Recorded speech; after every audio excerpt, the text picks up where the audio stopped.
வணக்கம். இன்றைக்கி PRAN fry பண்ணுறேன். டொமாட்டோ ஆட் பண்ணாமல் இப்படி பண்ணலான்னு பார்க்கலாம்.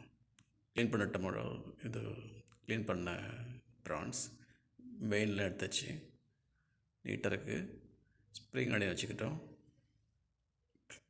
அப்புறமா பேபி ஆனியன்ஸ் நீட்டாக வாஷ் பண்ணி கட் பண்ணி வச்சுட்ருக்கோம். அப்புறம் கேஷ்நட் எடுத்து வச்சுருக்கோம்.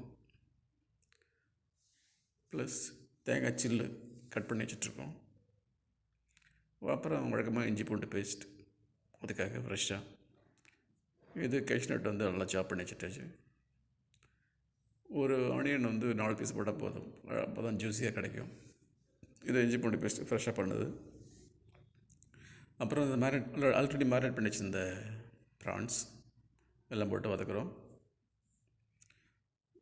வதக்கிட்டு இருக்கும்போது நல்லா தண்ணி ஊற்றக்கூடாது.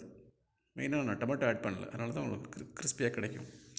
அப்புறம் அந்த ஸ்ப்ரிங் ஆனியன் போட்டுறோம். அதையும் போட்டு நல்லா வதக்கிட்டு கூடவே கேஷ்நட்டு தேங்காய் சில்லெல்லாம் போட்டு வதக்கிட்டு முடிச்சுனாலே போதும். அட்டகாசமான கிறிஸ்பியான இந்த மாதிரி ப்ரான்ஸ் ரெடி ஆகிடும். ரொம்ப டேஸ்டியாக இருக்கும். ட்ரை பண்ணி பாருங்கள்.